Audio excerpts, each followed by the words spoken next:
नमस्कार मंडळी, शुभ सकाळ. सकाळ झाली, सगळ्यांना रामकृष्ण हरी. आज मी ऊन पडले बाहेर, म्हणजे शेणाच्या गौऱ्या बनवूया. तर हा व्हिडिओ टाकलाच आहे मी, म्हणजे शुभ सकाळचा.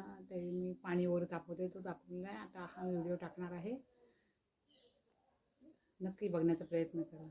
हे बघ, शेणाच्या गौऱ्या बनवते. याच्यामध्ये मी ओवा टाकला आहे, भीमसेन कापूर आणि धूप.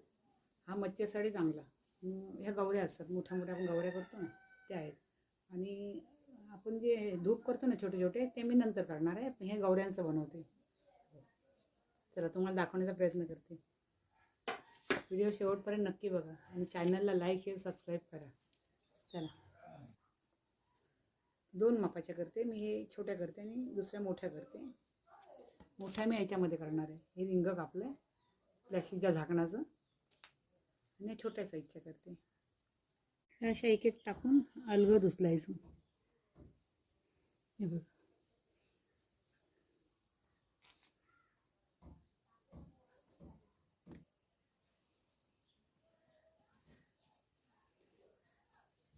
ही थोडी मोठी साईज आहे, पुन्हा मी छोट्या साईजच्या करणार आहे.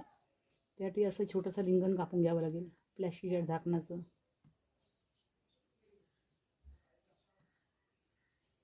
अशा मस्त पडतात. अजून करायचं आहे मला, पण शेण कमी मिळालं ना. आज शेण घेऊन येते, नंतर तुम्हाला पुन्हा दाखवणार आहे. पण हे एवढे पहिला सुकवते, माझ्या होत्याचे संपले आहेत ना.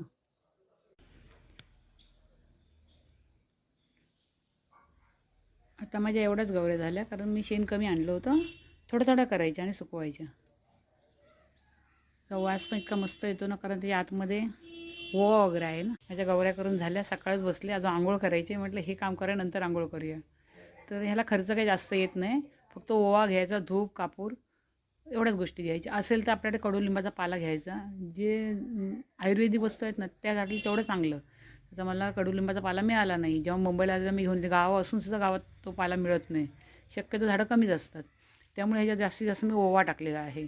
आणि सुकल्यानंतर इतका धूर त्याचा येतो ना, म्हणजे मच्छरसाठी खूपच छान आहे. ते सुकल्यानंतर तुम्हाला दाखवण्याचा प्रयत्न करीन.